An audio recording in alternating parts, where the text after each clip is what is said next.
আম্মু, আম্মু, এই আম্মু, কোথায় তুমি? আম্মু কিচেন থেকেই বলে ওঠে। এমন সারের মতো চেঁচামেচি করছিস কেন? হুম। আমি মনে মনে, কি? আমি ষাঁড়ের মতো চেঁচামেচি করছি? না, যা ইচ্ছা বলুন, এখন কিছু বলবো না। এরপর আমি কিচেনে গিয়ে আম্মুকে বললাম, আম্মু, তোমার সাথে একটা কথা ছিল আমার। বল, কি বলবি? আমার কান খোলা আছে। আম্মু, আমি বিয়ে করতে চাই, তাও আগামী 7 দিনের মধ্যে। আম্মু আমার কথা শুনে হাঁ করে তাকিয়ে আছে আমার দিকে। আম্মুকে এভাবে তাকিয়ে থাকতে দেখে আমি আবার বললাম, এমন করে তাকিয়ে আছো কেন তুমি? তুমি আর আব্বু তো বিয়ে কর বিয়ে কর বলে পাগল করে দিচ্ছিলে। সত্যি তুই বিয়ে করতে রাজি? হুম, রাজি আম্মু, তবে আগামী 7 দিনের মধ্যেই। ঠিক আছে, তোর অফিস থেকে আসলে আমরা মেয়ে দেখতে যাব। আম্মু, তুমি আর আব্বু যাও, মেয়ে পছন্দ হলে বিয়ের দিন তারিখ ঠিক করে এসো। তুই মেয়েকে দেখবি না? আমার দেখতে হবে না আম্মু, তুমি আর আব্বু গেলেই হবে। বলেই আমি নিজের রুমে চলে যাই। চলুন পরিচিত হয়ে নেওয়া যাক। আমাদের গল্পের নায়ক আবির শেখ, শেখ গ্রুপ অফ কোম্পানির মালিক জুলহাস শেখের একমাত্র সন্তান। কিছুদিন আগে এমবিএ শেষ করেছে। আর আবিরের আম্মু রীতা শেখ একজন গৃহিণী। গল্পের সাথে থাকুন, বাকিটা জানতে পারবেন। আমি রুমে বসে মোবাইল টিপছি, এর মধ্যেই আরাপ কল করে। আমি কল রিসিভ করে বলি, কিরে হারামি, এখন ফোন দিলি যে? শুনলাম তোরা সানজিদার নাকি ব্রেকআপ হয়ে গেছে। ঠিকই শুনেছিস, শালি সারাদিন এত প্যারা দেয়, কি বলবো তোকে মামা। আমি কোনো মেয়ের সাথে প্রেম করি নাকি প্যারার সাথে করি বুঝতে পারি না। আন্টি একটু আগে কল করে বলল তুই নাকি বিয়ে করছিস, তাও আবার 7 দিনের মধ্যে। এটা আমার এক্সকে দেওয়ার চ্যালেঞ্জ। চ্যালেঞ্জ মানে ঠিক বুঝলাম না, একটু বুঝিয়ে বল। আচ্ছা তুই কোথায় সেটা বল, আমি আসছি, তারপর বলছি সবটা। আমাদের আড্ডায় চলে আয়। কল কেটে আম্মুকে বলে চলে যাই আড্ডায়। আরাপ বসে আছে, আমি কাছে যেতেই বলে, কিরে এসেছি, এবার বল কি হয়েছে। আচ্ছা শোন বলছি। আমি সকালে ঘুমিয়েছিলাম, সানজিদা কল করে বলল দেখা করতে যেতে 9টার মধ্যে। কল কেটে মোবাইলে সময় দেখি 8টা 20 বাজে। দ্রুত উঠে ফ্রেশ হয়ে নাস্তা না করে চলে গেলাম দেখা করতে। 5 মিনিট লেট হয়েছে, তাতেই ফ্ল্যাশব্যাক। সরি জান, 5 মিনিট লেট হয়ে গেল। তোর সারা জীবনই লেট হবে। তোর সাথে প্রেম করে আমার জীবনটাই শেষ। তোকে সময় মতো আসতে বললি তুই কখনো আসিস না। যা করতে না বলি তাই করিস। তুই আমাকে ভালোই বাসিস না। আর কি বলছো, আমি তো তোমার সব কথাই শুনি। কতটা শুনিস আমার কথা দেখলাম তো। 5 মিনিট লেট হয়েছে তো কি হয়েছে, তুমি যা তা তাই বলে যাচ্ছ। এত প্যারা ভালো লাগে না। কি? আমি প্যারা তোর কাছে? ঠিক আছে যা, থাকতে হবে না তোর এই প্যারার কাছে। ব্রেকআপ। ব্রেকআপ যা। আমিও আর নিতে পারছি না তোর এই প্যারাগুলো। আরে আমি বলে তোকে এতদিন সহ্য করেছি, অন্য কোনো মেয়ে হলে কবে তোর পাছে লাথি মেরে চলে যেত। তোকে সহ্য করার মতো ছেলে এই পৃথিবীতে নেই। তোর মতো প্যারা আমি বলে এতদিন সহ্য করে গেছি। আচ্ছা তাই না? কান খুলে শুনে রাখ, আগামী 7 দিনের মধ্যে তোর চেয়ে ভালো আর হ্যান্ডসাম ছেলেকে বিয়ে করে দেখিয়ে দেব। Challenge accepted. আমি আগামী 7 দিনের মধ্যে তোর চেয়ে 1000 গুণ ভালো আর ভদ্র মেয়েকে বিয়ে করে তোকে দেখিয়ে দেব। তোকে কোন মেয়ে বিয়ে করে নিজের লাইফ নষ্ট করবে? আমার সেই বেচারির জন্য মায়া হচ্ছে। আমার দুঃখ হচ্ছে কার যেন কপালটা পড়বে তোর মতো প্যারার সাথে বিয়ে হলে। যা ভাগ শালা এখান থেকে। আমারও আর ইচ্ছে নেই শালি তোর সামনে থাকার। বলেই সেখান থেকে বাসায় চলে আসি। বর্তমান আমার কথা শুনে আরব দাঁত কেলিয়ে হাসছে। আমি ওর মাথায় থাপ্পড় মেরে বললাম, এই শালা তোর মজা লাগছে? না মামা, শেষমেশ কিনা গার্লফ্রেন্ড বলে শালা আর বয়ফ্রেন্ড বলে শালি। আরে বাদ দে তো এসব, সিগারেট আছে? বলতেই আরব একটা সিগারেট হাতে দিতেই খেতে শুরু করি। আরও কিছু সময় দুই বন্ধু আড্ডা দিয়ে বাসায় চলে আসি। বাসায় আসতে আসতে সন্ধ্যা হয়ে যায়। বাসায় আসতে আম্মু বলে, আবির মেয়ে দেখে এসেছি, খুব সুন্দর, একেবারে পুরি লাহান। তুই যদি চাস তো দেখতে পারোস। না আম্মু, তোমাদের যখন পছন্দ হয়েছে আর কোনো কথা নেই। তা কবে বিয়ে ঠিক করলে? আগামী পরশু। ঠিক আছে বলেই নিজের রুমে গিয়ে দরজা বন্ধ করে একা একা বলতে থাকি, শালি পেয়ারা, আমি তো আমার চ্যালেঞ্জ পূরণ করে ফেলেছি, এবার তোর কি হবে? তোকে কেউ বিয়েই করবে না। আহা, 2 দিন পর যখন তোর সামনে দিয়ে বউ নিয়ে হাত ধরে হাঁটবো, তুই তখন দেখবি আর জ্বলবি। হা হা হা। এসব কথা বলছিলাম, তখন আমার বেয়াদব মোবাইলটা বেজে ওঠে। মোবাইল হাতে নিয়ে দেখি প্যারা কল দিয়েছে। কল রিসিভ করতেই বলে, কিরে, খুব তো বলেছিলি 7 দিনের মধ্যে বিয়ে করবি, তা কি হলো, কত দূর? আমার বিয়ে তো ঠিক, তোর কথা বল। আমার বিয়েও ঠিক হলো একটু আগে। ছেলে খুব হ্যান্ডসাম আর তোর চেয়ে 1000 গুণ ভদ্র। আরে যা যা, আমার যার সাথে বিয়ে ঠিক হয়েছে সে আকাশ থেকে নেমে আসা এক পরী, তোর মতো পেতনি না, বুঝলি? আরও কিছু সময় প্যারার সাথে ঝগড়া করে কল কেটে শান্তির এক ঘুম দেই। দেখতে দেখতে বিয়ের দিন চলে আসে। আমি, আব্বু আম্মু আর আরাফ এসেছি। কোনো আয়োজন করিনি, শুধু কাজীকে দিয়ে বিয়ে পড়িয়ে বউ নিয়ে চলে যাব। দেখতে দেখতে বিয়ে কাজও কমপ্লিট হয়ে যায়। তবে আমি বউয়ের মুখ এখনও দেখিনি। কি করে দেখব? ইয়া বড় এক ঘোমটা দিয়ে আছে। এরপর বউ নিয়ে বাসায় চলে আসি। আম্মু তার বৌমাকে নিয়ে বিজি। আমি আর আরাফ ছাদে চলে যাই। আড্ডা দিতে দিতে 12টা বেজে যায়। আরাফ আমাকে রুমে দিয়ে চলে যায়। রুমে গিয়ে দেখি বউ আমার ঘুমোচ্ছে। হয়তো সারাদিন অনেক ধকল গেছে, তাই সে হয়তো ঘুমিয়ে পড়েছে। কিন্তু এত বড় ঘোমটা দিয়ে ঘুমানোর কি হলো সেই তো বুঝলাম না। আর কিছু না ভেবে ওয়াশরুমে চলে গেলাম ফ্রেশ হতে। ফ্রেশ হয়ে এসে দেখি বউ আমার জেগে গেছে। আমি কাছে গিয়ে বললাম, আরে আপনি না ঘুমাচ্ছিলেন, উঠলেন কেন? আসলে আমার চোখ লেগে গেছিল আর একটা জোরে শব্দ হলো কোথাও, তাই ঘুম ভেঙে গেছে। বুঝতে পারলাম, ওয়াশরুমের দরজা আমি জোরে বন্ধ করেছিলাম। আচ্ছা, তার জন্য আমি সরি, বুঝতে পারিনি। না, ঠিক আছে, সমস্যা নেই। বলেই বিছানা থেকে নেমে এসে আমার পাশ হয়ে সালাম করে আবার গিয়ে বিছানায় বসে পড়ে। আমি পাশে বসে বললাম, আমি কি আপনার মুখটা দেখতে পারি? বউ আমার মাথা নাড়িয়ে হ্যাঁ বলে।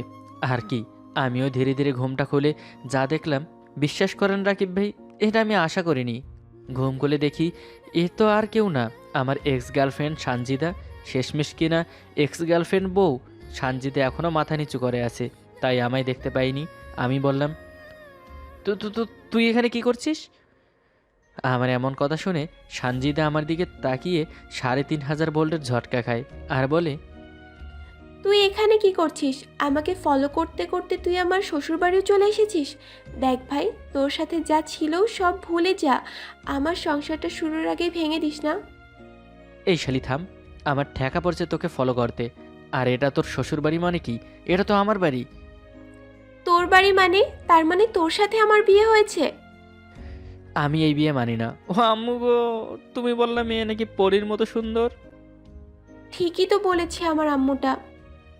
এই একদম আমার আম্মুকে আম্মু বলবি না, শেষে কিনা এক্স গার্লফ্রেন্ড বউ হলো। আমি এই বিয়ে মানি না। তোর কি মনে হয় আমি তোকে মেনে নেব? কখনোই না। আগে প্রেমিকা ছিলাম তাই ব্রেকআপ করেছি, এখন বিয়ে হয়েছে তাই ডিভোর্স দিব। আমারও তোর সাথে সংসার করার ইচ্ছে নেই, তোকে আমি নিজেই ডিভোর্স দিব। এখন সর, ঘুমাবো আমি। ভুল করেও আমার সাথে এক বিছানায় শোয়ার চেষ্টা করো না চান্দু।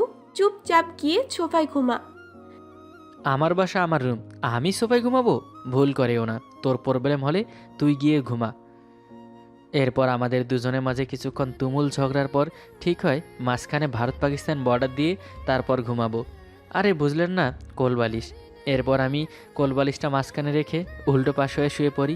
সানজিদে বলে, ভুল করেও যদি এই কোলবালিশ টপকে এপাশে আসিস তাহলে তোর 12টা বাজিয়ে দেব।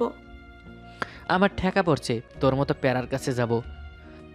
এরপর আর কিছু না বলে দুজনেই ঘুমিয়ে পড়ি। সকালে ঘুম থেকে উঠে বুকের ওপর ভারী কিছু অনুভব করি। চোখ খুলতেই দেখি সানজিদে আমাকে আষ্টে পিষ্টে জড়িয়ে ধরে ঘুমিয়ে আছে। যখনই চেঁচামেচি করতে যাব, পাগলিটার ঘুমন্ত মায়াবী মুখের দিকে আমার নয়নজোর আটকে যায়। কি সুন্দরই না লাগছে পাগলিটাকে ঘুমন্ত অবস্থায়। আমি আমার বুকের দিকে তাকাতেই দেখি পাগলিটার লিপস্টিকের দাগ লেগে গেছে। কি বুঝলেন না তো? না বুঝলে নাই। মুচকি একটা হাসি দিয়ে কিছুক্ষণ অপলক নয়নে তাকিয়ে দেখছি ফ্যানের বাতাসে কিছু চুল এসে পাগলিটার মুখে পড়ছে। আমি আলতো করে চুলগুলো সরিয়ে দেই। খুব ইচ্ছে করছে সানজিদার নরম কোমল গোলাপি ঠোঁটে নিজের ঠোঁট দুটো মিশিয়ে দেই। কি করব না করব ভাবতে ভাবতে 4 ঠোঁট এক করে দেই। একটু পর সানজিদার চোখ খুলে আমার চোখের দিকে তাকিয়ে ইশারায় বলে, এটা কি হচ্ছে? আমি তো ভয়ে শেষ। মনে মনে ভাবছি, এখন কি হবে? এই রে, ঘরের মধ্যে এটা কি করে ফেললাম? এখন তো এই প্যারা আমাকে আর আস্ত রাখবে না।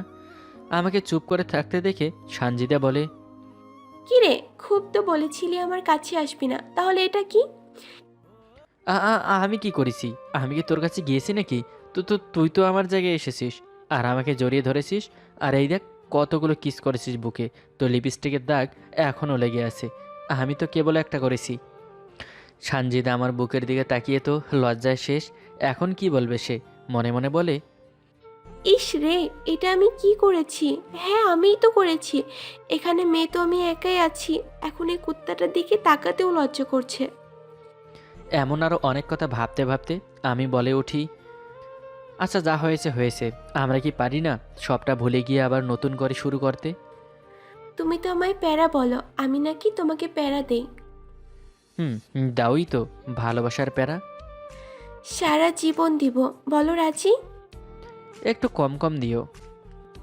না, বেশি বেশি দিব। ঠিক আছে বলেই দুজনে মুচকি হেসে এক নতুন স্বপ্নের মাঝে ডুব দেই। বাসর রাতের বদলে না হয় বাসর সকালই হলো। এই দুষ্টু, আসতে পচা। আজ তো ভালোবাসা সবটা নিয়ে নেব, কোনো কথা শুনছি না। এই যে আরও দেখবেন। ও না না, দেখবেন কি করে, আরও শুনবেন? লজ্জা করছে না? আমাদের একা ছেড়ে দিন। Tata, bye bye. গল্পটি কেমন লাগলো কমেন্টে জানিয়ে দিন। দেখা হবে নতুন কোনো গল্প নিয়ে সামনের কোনো দিনে। ধন্যবাদ সবাইকে।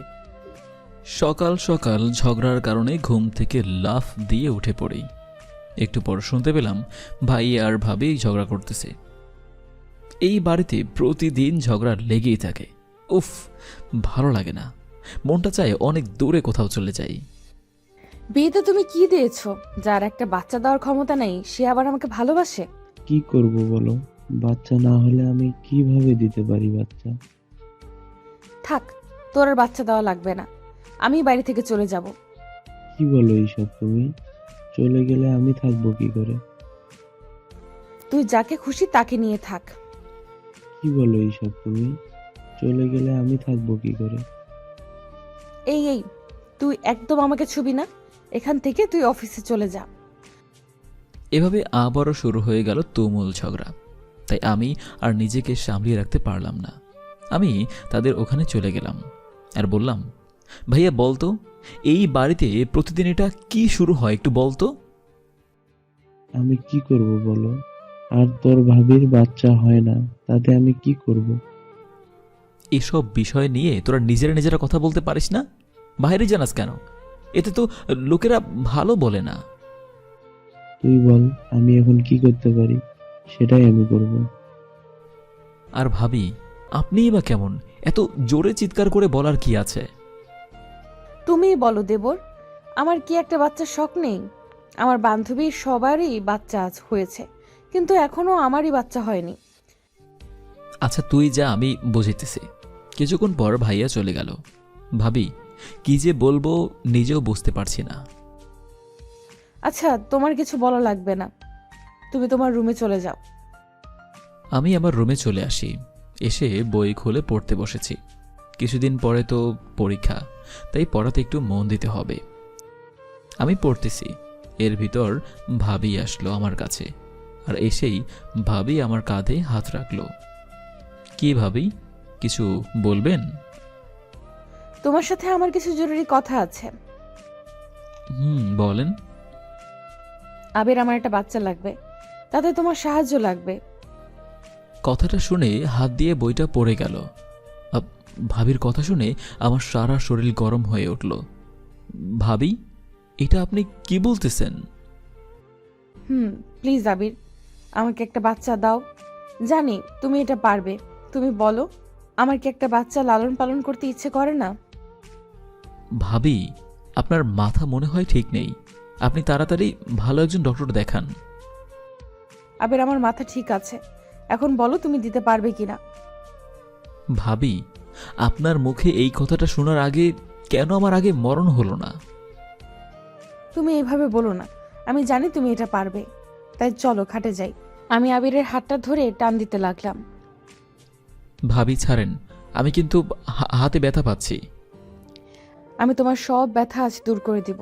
তুমি আমার কাছ থেকে যেটা চাইবে আজ সেটাই পাবে, তার বিনিময়ে আমাকে একটা বাচ্চা দিবে। আমি এসব কিছুই পারবো না। প্লিজ ভাবি, আপনি এখন এখান থেকে চলে যান। তুমি যখন আমাকে ওইটা না করবে ততক্ষণ আমি এখান থেকে কোথাও যাব না। ভাবি, আপনি যদি আমার ছোট হতেন না, তাহলে আপনার গালে কষে কয়েকটা চর বসিয়ে দিতাম। তুমি লাগলে আমাকে চড় দাও, তবু আমাকে একটা বাচ্চা দাও। ভাবি আমাকে টান দিয়ে তার কাছে নিয়ে আসতে যাবে, এমন সময় তাকে আমি বাধা দিলাম। প্লিজ তুমি এইভাবে বাধা দিও না, আমি যেটা করছি সেটা শুধু তুমি দেখো। ভাবি, এটা যদি ভাইয়া জানে তাহলে সে আপনাকে কি করবে সেটা আপনি জানেন? তোমার ভাইয়া জানতে পারবে না, শুধু তুমি জানবে আর আমি জানবো। ভাবি, হাতটা ছাড়েন বলে দিলাম, নাহলে কিন্তু আমি আম্মুকে ডাক দিব। সেটা যদি তুমি করো তাহলে আমি চিৎকার দিব। আমি তাকে জোর করে ধাক্কা মেরে নিজেকে ছাড়িয়ে নিলাম। তারপরে আমি বাইরে চলে আসি। রাস্তায় হাঁটতেছি আর ভাবতেছি, আল্লাহ, ভাবির মুখে আমি এই কথাটা শুনতে পেলাম। তার মুখে এই কথা শোনার আগে কেন আমার মৃত্যু হলো না? আমি আবির, এবার অনার্সে উঠেছি, আর একটু আগে যে আমার সাথে নোংরামি করতে চেয়েছে সে আমার ভাবি। ভাইয়া আর ভাবি বিয়ে করেছে 2 বছর। তারা প্রেম করেই বিয়ে করেছে, কিন্তু তাদের সমস্যা থাকার কারণে বাচ্চা নিতে পারছে না। তার জন্য ভাবি প্রতিদিন ভাইয়ার সাথে ঝগড়া করে থাকে, শুধুমাত্র বাচ্চার কারণে। আর আজ যেটা ভাবি আমাকে বলল, তার জন্য আমি কোনোদিনও প্রস্তুত ছিলাম না। সে যেভাবেই হোক না কেন, আমাকে আবিরের কাছ থেকে বাচ্চা নেওয়াই লাগবে। সবার কত সুন্দর সুন্দর বাবু হয়, আর আমি কোনোদিনও বাবুর মুখ দেখতে পারবো না, সেটা তো আমি হতে দিব না। আমি এই রাস্তায় হাঁটতেছি আর আজকের কথাগুলোই ভাবতেছি। হঠাৎ কারো ফোন, তাকিয়ে দেখি তিনুর ফোন। তিনুকে সেটা তো বুঝতে পারলেন না, তাই তো? তিনু হলো আমার গার্লফ্রেন্ড। এই বান্দর, হাতি কন্টার, আমার কল ধরিস না কেন? সরি, কলটা দেখিনি আর তাই ধরতেও পারিনি। তা ধরবে কেন? আমি তোমার কে? তিনু, এসব কথা বাদ দিয়ে কি বলতে চাও বলো। আমি আমাদের বাসার নিচে বসে আছি, তুমি একটু আসো তো। আমি এখন আসতে পারবো না, আর এমনিতেও আমার মনটা খারাপ। তুমি এখনই আসবে, তা না হলে আমি এখনই কিন্তু তোমার আম্মুর কাছে ফোন দিব। তিনু, তুমি একটু বোঝো, আমার মনটা ভালো নেই। আমার বাড়িতে আসো, তাহলে তোমার মনটা ভালো করে দিব। আমি ফোনটা কেটে দিলাম। তারপরে ওদের বাড়ির দিকে হাঁটা শুরু করে দিলাম। 10 মিনিট হাঁটাহাঁটির পরে ওদের বাড়ির কাছে পৌঁছালাম। দেখলাম তিনু একা একা বসে আছে, তাই আমি ওর কাছে চলে আসি। তোমাকে দেখে তো পাগলের মতো লাগছে। কি পরে এসেছো শ্বশুর বাড়িতে? লুঙ্গি পরে কেউ কি আমাদের বাড়ি আসছে কেন? আমি রাস্তায় ছিলাম আর সেই জন্য লুঙ্গি পরে তোমাদের বাড়িতে রওনা দিয়েছি। বসো আমার পাশে, দাঁড়িয়ে আছো কেন? আমি ওর পাশে বসে পড়লাম। তারপরে ওপাশ ফিরে আজকের কথাগুলোই ভাবতেছি। আমি কিছুতেই এটা মেনে নিতে পারছি না। এই আবির, আমি কি বলতে আছি শোনো না কেন? আর তুমি সেই কখন থেকে কি ভাবতেছো? কিছু না গো, আমি তো তোমার কথাগুলোই শুনতেছি। একদম মার দিব মিথ্যে বললে। আমি তো দেখেছি যে তুমি এসেই কি যেন ভাবতেছো সেই কখন থেকে। কি এমন চিন্তা করো বলো আমাকে? তেমন কিছু না, আমি ভাবতেছি যে তোমার আব্বু যদি এটা দেখে তাহলে আমাকে তো পিটাবে। চিন্তা করা লাগবে না, তোমার শ্বশুরমশাই এখন অফিসে আছে। তাই? আমি আবিরের কাঁধে মাথা রেখে গল্প করতেছি, আর আবির শুধু আমার কথা শুনতেছে। ও কেন আজ চুপ হয়ে আছে আমি তো কিছুই বুঝতেছি না। আবিরকে আমি আর কিচ্ছু জিজ্ঞেস করলাম না। অনেক তো গল্প হয়েছে, এখন বাড়িতে গেলাম। কিন্তু এত তাড়াতাড়ি কেন যাবে? 3 মাস পরে তো পরীক্ষা, তাই পড়ালেখায় আমাকে একটু মন বসাতে হবে। আচ্ছা যাও, কালকে কথা হবে। আমি বাড়িতে চলে আসি। এসে দেখতে পেলাম ভাবি আমাকে দেখে আমার দিকে তাকিয়ে রয়েছে। আমি আর তার দিকে কিছু বললাম না, আমার রুমে চলে আসি। আর এইভাবেই 7 দিন কেটে গেল। এতদিন ভাবি অনেকবার প্রস্তাব দিয়েছে আমাকে, কিন্তু সেটাই আমি রাজি হইনি। একদিন আমি সকাল সকাল ঘুমিয়ে আছি, এর ভিতরেই দরজায় ঠাস করে আওয়াজ হলো। আমি আওয়াজ পেয়ে এসে দরজাটা খুলে দিলাম। তাকিয়ে দেখলাম ভাবি। আর তখন বললাম, ভাবি, এত সকালে আপনি কিছু কি বলবেন? দরজা আটকিয়ে নেই, তারপরে বলতেছি। আমি দরজাটা আটকিয়ে দিলাম। ভাবি, এটা কি হলো? একদম চুপ করো। এখন আমি যেটা করব সেটা শুধু তুমি দেখবে। আবির তোমার হাত জোর করে বলতেছে, আমি যেটা তোমাকে বলেছি সেটাই তুমি রাজি হয়ে যাও। আমি আর তোমার কাছে কিছুই চাই না। দেখেন ভাবি, আমার কোনো বোন নেই, তাই আমি আপনাকে সবসময় বোনের চোখেই দেখে এসেছি। আমি আজ তোমার কোনো কথা শুনবো না। আজ আমাকে বাবু দিতেই হবে। আর যদি না দাও তাহলে আমি তোমার ভাইয়াকে বলবো যে তুমি আমার সাথে শারীরিক সম্পর্ক করতে চেয়েছো। ভাবি, ভাবি, আপনি এতটা নিচু আমি তা কোনোদিনও ভাবিনি। আমি খারাপ, তবুও আমি তোমার কাছ থেকে আদর পেতে চাই। আপনি নিজেকে খারাপ বলতে একটুও লজ্জা করে না? না, করে না। আমি জীবনে তোমার কাছে কিছুই চাইনি, শুধু এটা চাই। ভাবি আমার হাতটা শক্ত করে ধরে রাখল। ভাবি, হাত ছাড়েন। আমি ওর হাতটা ছেড়ে দিলাম। আমি ওর দিকে এক পা করে এগিয়ে আসছি আর ও পিছিয়ে যাচ্ছে। মনে হচ্ছে, মনে মনে ভাবলাম, আর কত দূর যাবে, এক সময় তোমাকে ধরেই ফেলবো। কিছুক্ষণ পরে আবির গিয়ে খাটে শুয়ে পড়ল। প্লিজ ভাবি, আমি আপনার পা দুটো ধরছি, দয়া করে আপনি আর আমার কাছে আসবেন না। আমি গিয়ে ওর হাত দুটো চেপে ধরলাম। তারপরে আমার শাড়ির আঁচলটা নিচে নামিয়ে নিলাম। আমি স্বীকার করি, আমি আমার চোখ দুটো বন্ধ করে নিলাম আর আল্লাহকে ডাক দিলাম। এমন সময় ভাবি তার ঠোঁট আমার ঠোঁটের কাছাকাছি নিয়ে আসলো। তা দেখে আমি ভাবিকে জোর করে ধাক্কা দিলাম আর ভাবির গালে ঠাস করে একটা চড় লাগিয়ে দিলাম। তোর মতো খারাপ মেয়ে আমি কোথাও দেখিনি। আমি স্বীকার করি আমি খারাপ হয়ে আমি তোমার কাছে এটাই চাই। আপনি আর আমার সাথে কোনো কথাই বলবেন না। আজকে থেকে আপনি আমার কেউ না। আমি বাড়ি থেকে বেরিয়ে চলে আসি। এসে একা একাই ভাবতেছি, আজকে কি আমি তাকে চর মেরে ঠিক করেছি? ঠিকই করেছি। সে যেটা করেছে আমি তাকে সেটারই শাস্তি দিয়েছি। হঠাৎ আমার ঘাড়ে কারো হাত অনুভব পেলাম। তা দেখে আমি লাফ দিয়ে উঠলাম। এই আবির, তুমি এভাবে লাফ দিয়ে উঠেছো কেন?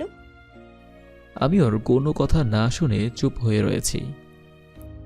তোমার কি হয়েছে বলো না, তুমি এমন করতে আছো কেন? প্লিজ তিনু, তুমি একটু আমাকে একা থাকতে দাও। তোমার কি হয়েছে বলো না। আমি তিনুকে সব কিছু খুলে বলতে লাগলাম আর তা শুনে তিনু হা হয়ে গিয়েছে। তোমার ভাবি এইসব করতে চায়? কি বলবো বলো, তার বাচ্চা লাগবেই, আর সেই বাচ্চা পাওয়ার আশায় যেটা খুশি সেটাই করতে পারে। সত্যি করে বলবা তুমি কিছু করেছো নাকি? আমাকে দেখে কি মনে হয় আমি এমন কাজ করব? আমি আবিরকে জড়িয়ে ধরলাম। জানতাম তুমি এসব কিচ্ছু করবে না। তোমার ভাইয়াকে এসব জানাও না কেন? কোন মুখে এসব বলবো বলো? আমি এসব কিছুতেই বলতে পারবো না। দেখো আবির, এসব বলা জরুরি। এসব যদি তুমি এখন না বলো তাহলে পরে অনেক সমস্যার ভিতরে পড়তে পারো। তিনু, এসব আমি বলতে পারবো না। আমার কাছে একটা বুদ্ধি আছে। কি বলো? তুমি কিছুদিনের জন্য কোথাও চলে যাও। তাহলে কি হবে? সেটা পরেই দেখতে পারবে। ঠিক আছে, আজকে বিকেলেই আমি মামা বাড়িতে চলে যাব। ঠিক আছে, আর তুমি সাবধানে থাকবে।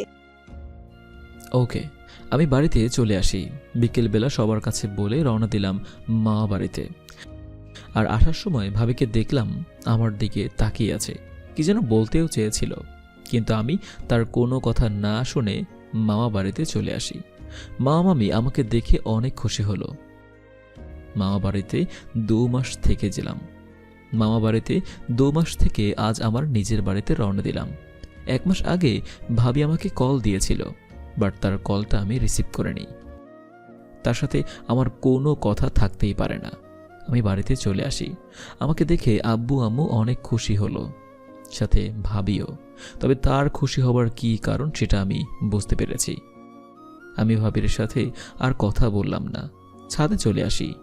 এসে পুরনো দিনের কথাগুলো ভাবতেছি। হঠাৎ আমার পাটা কি যেন জড়িয়ে ধরলো। তাকিয়ে দেখলাম ভাবি। প্লিজ আবির, তুমি আমাকে মাফ করে দাও। আমি তোমার কাছে অনেক বড় একটা অন্যায় করেছি। দয়া করে আমাকে মাফ করে দাও। আমি ভাবিকে ধরে উঠালাম আর বললাম, ভাবি, এটা আপনি কি করতেছেন? আমি ভুল করেছি, তাই মাফ চাইতেছি। আমি আপনাকে মাফ করে দিয়েছি। আবির, আমি ভুল ছিলাম। তুমি যাবার পরে আমি অনেক চিন্তা করেছি যে আমি এত বড় একটা নিচু কাজ করতে চেয়েছিলাম। সেটা আমার ভাবতেই নিজের উপরেই অনেক ঘৃণা হয়। পুরনো কথাগুলো না ভাবাটাই ভালো। আর আমি ওসব কবেই ভুলে গিয়েছি। প্লিজ আপনিও পারলে ভুলে যাবেন। জানো আবির, আমি মা হতে চলেছি। আল্লাহ আমার মনের আশাটা পূরণ করে দিয়েছে। এটা বলে ভাবি কাঁদতে শুরু করে দিল। আমি ভাবির চোখের পানি মুছে দিতে লাগলাম, কারণ ভাবি মা হতে চলেছে। এটা শুনে আমি অনেক খুশি হয়ে গেলাম। আল্লাহ তাআলা তাহলে ভাবির আশাটা সত্যি সত্যি পূরণ করেছে। তুমি কি আমাকে ক্ষমা করে দিয়েছো? দিয়েছি। আমার সোনা ভাবিটা নিজের ভুলটা বুঝতে পেরেছে, তাই আজ আমিও অনেক খুশি। আর একটা কথা ভাবি, আপনি পারলে ভাইয়ার কাছেও ক্ষমা চেয়ে নেবেন। কারণটা হলো, আপনি তাকে এতদিন অনেক কিছুই বলেছেন। সেটা আমি অনেক আগেই চেয়ে নিয়েছি। আমাদের পরিবারে আবার সুখের বাতি জ্বলে উঠল। কিছুদিন পরে আমি তিনুকে বিয়ে করে নিয়ে আসলাম। এখন আমাদের পরিবারটা অনেক সুখে শান্তিতে আছে। কিছুক্ষণ আগে যে ভিডিওটা দেখেছিলেন, ওটা একটা গল্প ছিল। আমাদের সমাজে এসব ঘটনা প্রায় ঘটে, যে বাচ্চা না হলে আমরা অন্য পদ্ধতি গ্রহণ করি। এটা করা ঠিক না। একটা কথা ভুলে যাবেন না, আল্লাহ যেটা করে সেটা সবার ভালোর জন্যই করে। এই গল্পটি থেকে আপনি কি শিখতে পেরেছেন অবশ্যই কমেন্ট করে বলে যাবেন। ধন্যবাদ।